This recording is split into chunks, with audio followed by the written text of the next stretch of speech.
Seems like spring just started, but in Tallahassee, the spring that matters is almost over. The spring game for Florida State tomorrow. We got James Coleman on the line. Big Game James 36. You joined him on Twitter to catch him everywhere you can find him, which includes fifth quarter college football right here at Mark Rogers TV, the voice of college football as well. James, how you doing today? I'm doing good. I'm in God's country, downtown Tallahassee, where I'm from, to hang out for the annual spring game. We don't cancel our spring games here in the South. They're very important. Nobody really cares about the football per se, but they're very important gatherings for fans and alumni to come and spend money and drink copious amounts of alcohol while we reminisce about when we used to be good. Yeah, so I don't want to emphasize any particular group of alumni or de-emphasize, but obviously having stepped on the field for 4 years at Florida State means a whole bunch. Right. And as you mentioned before we started to record, that means you get together with the locker room again. Yeah, so we'll probably have, like, Taggart does a really good job of trying to get all the they're not young, the old guys to come in and come back, and they throw an event for us the night before the spring game. So that's the second year they've done it. And this is guys from the 70s all the way to last year's class that graduated. And, we just mix and mingle, laugh, talk about stories. As for me, as a guy who was a fan, it's interesting, and it was like surreal last year because, like, I know those guys, like, from watching them, and then, like, they watch me, and then I'm like, wait a minute, like, I just talked to Peter Ward, like, wait, you're Peter Ward, like, to me, and then he's like, well, wait a minute, dude, like, you was doing your thing when I wasn't no more. So it's kind of funny to see everybody go through that. Guys, talk about their stories, and then a lot of us have a similar connection with Coach Bowden, and then you also, last year was really cool to see the Jimbo Fisher guys, like Jameis Winston came through last year, Telvin Smith, a lot of those guys that we watched that we didn't really get a chance to know, but to talk to those young guys who are doing some really good things. It's just a really good event, and it's a good recruiting tool because a lot of these guys will stay around tomorrow. We'll be on the sideline talking to the current players, and then also the recruits that are going to come in will be around for the guys to be able to talk to. Not necessarily me. None of them really want to know about a fullback, but the guys who are doing something, it'd be good for them. Well, yeah, that's the way football is. So we gravitate to certain positions. The fan base does. That's just the way the game's played, or the way the game's perceived, I should say. But it's like a big family reunion. Right. Exactly what it's like. It's a bit, and that's what we're trying to do. I'll have a tailgate tomorrow with the fifth quarter college football, and a lot of former players will be there. And again, just eating and sharing war stories, playing cards. Actually, it is my family reunion, just really more athletic. Yeah, that's really good stuff. And when you bring up Peter Warwick, so my YouTube analytics tell me that I got a huge subscriber base in their mid to late 20s. So if you folks don't know about Peter Warwick, if you're a Florida State fan, you better, even if you're younger and didn't see him play. This is about 20 years ago. If you didn't see him play, you should still know who he is. If you're a big college football junkie, you should know who he is, because when Peter Warwick was on the field, like, Peter Warwick was like a star of stars in college football. Like, he was just an insane talent. Especially a decent NFL career, but especially at this level, he was just a great player. Yeah, we have a saying from Tallahassee. We call him a BAM. I'm a badass mofo. You can fill in, you can alter that if you need to. But it's when he walked on the field, I mean, you weren't the first person wasn't tackling him.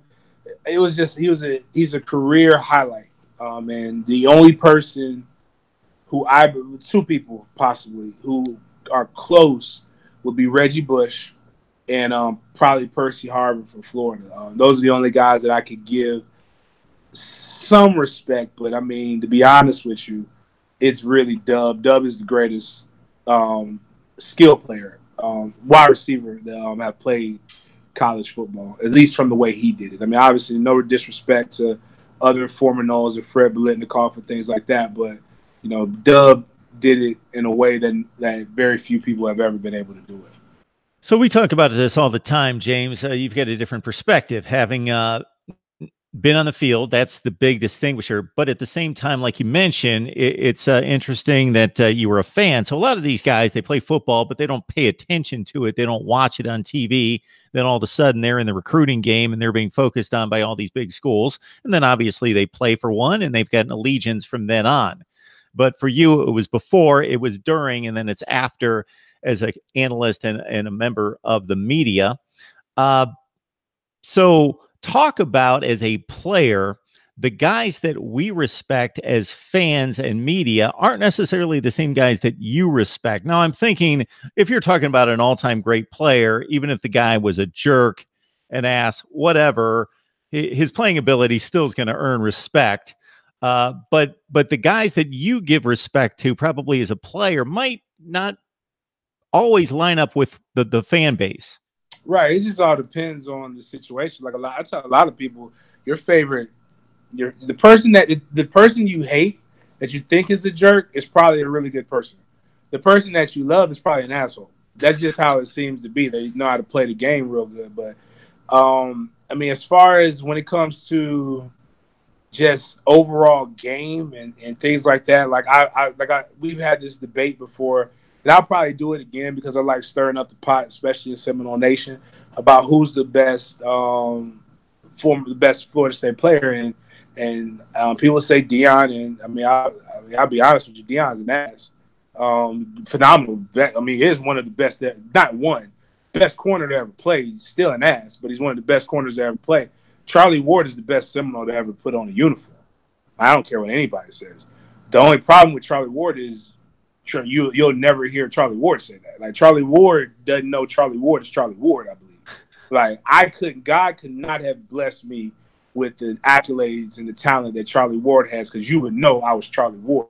Charlie Ward is the most meek, humble person that you'll ever see. There's only one person more or just as meek, if not more humble than Charlie Ward, and that's Ward Dunn, and they were roommates.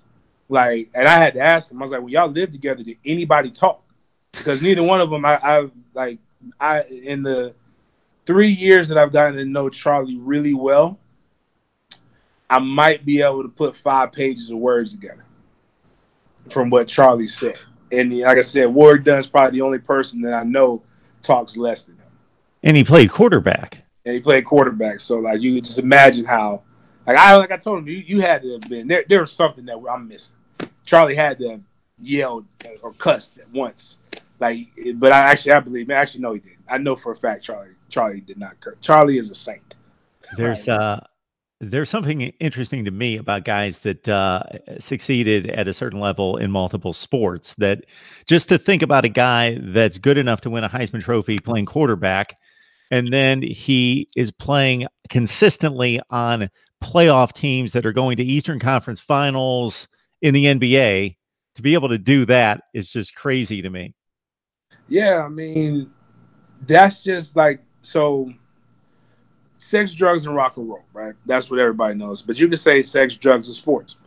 Like, to know that Charlie was the man at Florida State, was one of the many guys in New York when New York was popping, and for you to not hear one scandal, not one disgruntled girlfriend, not one page 6 article of Charlie Ward, just lets you know, like, Charlie has got to be like above reproach.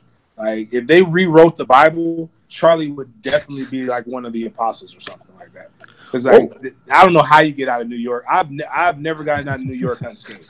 Well, what's cool about that is I'm guessing that you could probably name some guys that maybe had a squeaky clean reputation, but maybe it was kind of fake or false or hypocritical or whatever, versus you're giving props to a guy who lived it out and just that's who he was. Right. There's only him, Peter Boulware, Michael Boulware. That means that people would really know. Like, there's another guy, Paul Irons, who I play with, but most fans wouldn't really know. Andre Wadsworth, 89. Those might be the only guys that I know for a fact. Like whatever image they portray, like that's them.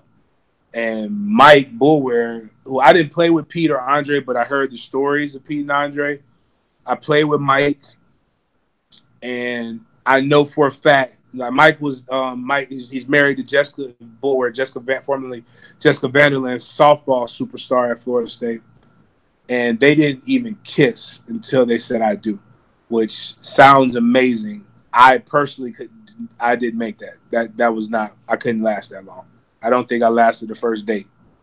Yeah, I'm with you on that one. But I mean, it's just the things that they did to live above reproach. And like Mike hit people. I said this on another podcast, and I don't think people believe me, but Mike hit people, and instead of like yelling like, "Yeah, you soft," or this, like, Mike hit people and yelled out Bible verses.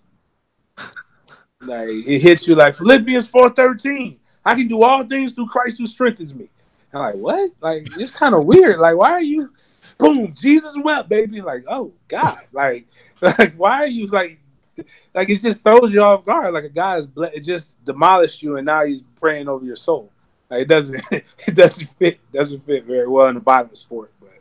But yeah, very few people can do that. Definitely all the guys that you just named when you're talking about both Bulwares and Wadsworth are guys that I remember very much watching play in a lot of huge games and had tons of respect just as players. Obviously, you know them, that they backed it up and were just solid guys. Otherwise, and as I kind of alluded to a minute ago, then there are the guys that I'm thinking nobody knows about, or very few people know about, but you respect them just because they had your back. They were tough. They were hard workers. They showed up. They did their job. They were just good through and through. Yeah. Like guys, like I actually just talking about a guy like Paul Irons, who ended up being the starting tight end, I believe, for 2 years for Florida State.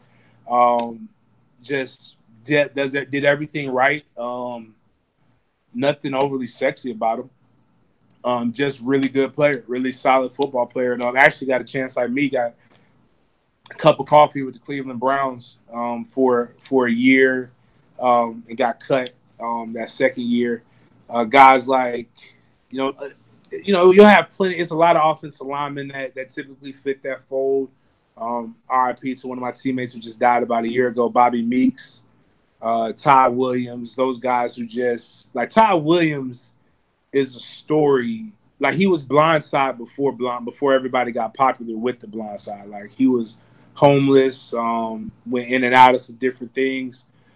He very hard, tough upbringing, but it was two sides. Like if you were on his good side, he was the type of guy that took us as freshmen and we bought out Publix almost. Like I don't know where he got the money from, but he came in and he told us to feed him, and we didn't have no food, so he took us shopping and made sure we had food. So that he was like, he doesn't ever want to come into our dorm room again and ask for something to eat and us not have nothing to eat.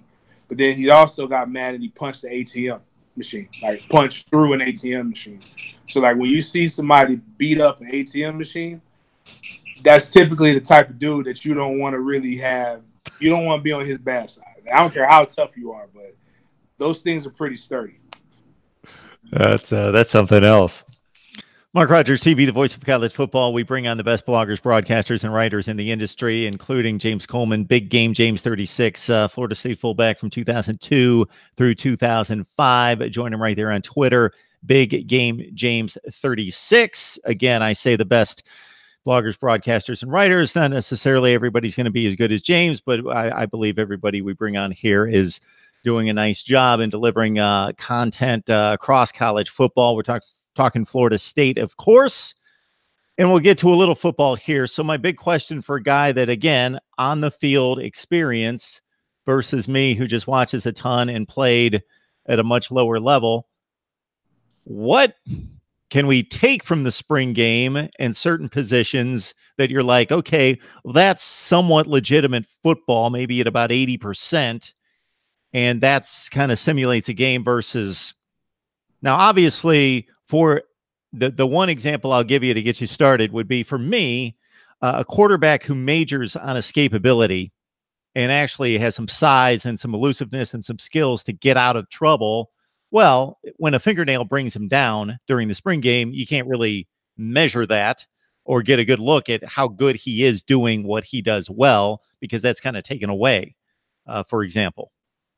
I think the one thing that most people need to look at in this FSU spring game in particular is who is going to be the edge rush guy. So obviously they're going to let the quarterback play. They're not going to let you touch him, but they're going to let him play.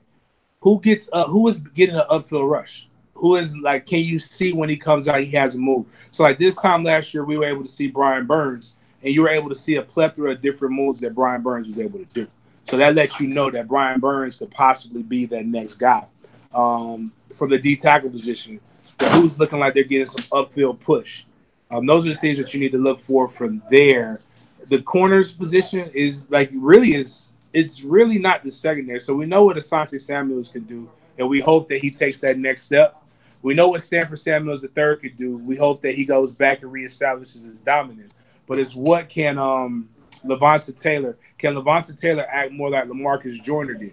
And then if he's able to do that, and you really just want to see how he moves from the wide receiver position, do the guys get open? Can the guys make moves? Can the guys create separation? Can they line up? That's really what we want to know. Is if I'm a cheer if we go 5 consecutive plays without a flag. That's what I want to see. And can we block anybody? And that's I don't know. We'll see. Mark Rogers TV, the voice of college football. We talk Florida State football on a regular basis with James Coleman, Big Game James 36. Fifth quarter college football is also one of his outlets, as well as Sports Den Live. So just go to Big Game James 36 on Twitter and you can catch it all. James, I'm going to tell you, you inspired me. So under the Mark Rogers TV platform, the voice of college football, where we're creeping up on 10,000 subscribers. And so we're going to be happy about that here in a few weeks. We have a Miami channel. I hope you still like me, even knowing that we just had some Miami fans gravitate to the channel, and it made sense. So we've got Miami, USC, and Ohio State. And 2 days ago, I just thought, you know what? Because of you, primarily, obviously, there are a zillion Florida State fans out there, and we need to bring them in. And so because of your help, I figure it's a good time to start a Florida State channel, which we've done in the last couple of days. So I think I can bring on, with, again, your lead, enough Florida State contribution to build a channel just for the Noles. Oh, man, that's what's up. We could definitely outperform Cam Robinson and or Cam Underwood and them cats over there down in Miami. But now, we got a couple more fans than the Hurricanes. They talk a lot. They're a very confident bunch for a team that's only won like 12 games in the last 2 years. So I mean, but I can't talk much trash. We'll get back after we beat them. Well, it's pretty much even the last 2 years, and that's certainly not been Florida State's best, and that's been close to what Miami's done for 15 years. Yeah, I mean, I'm glad one division title in 15 years. I mean, if that's what being back is, I'm cool with that. I want them to stay right where they're at.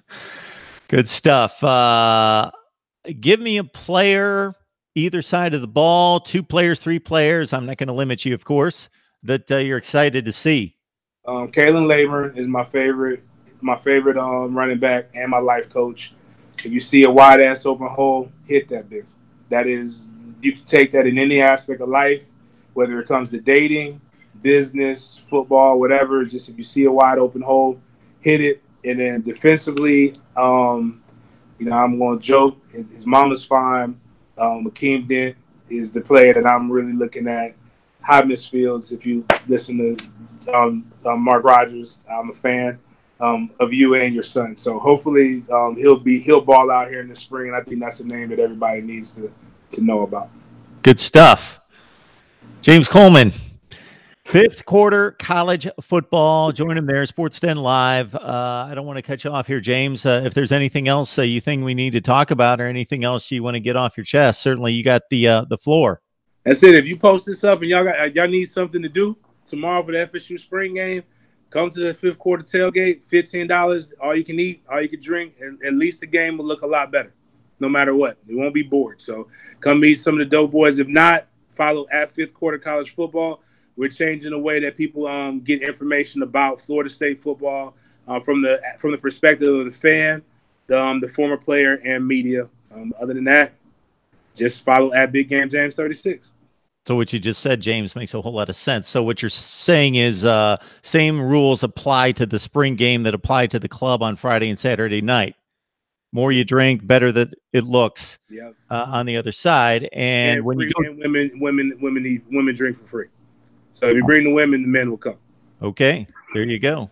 And when you go to a regular football game and your team's getting beat up and you've had too many, then you get riled up. But when you're rooting for both sides, it just all looks better, I guess. It's hard to lose when it's your team, when it's all your team. So, all right, Mark. Thanks, James. Have a good time. Yes, sir. We'll see you soon.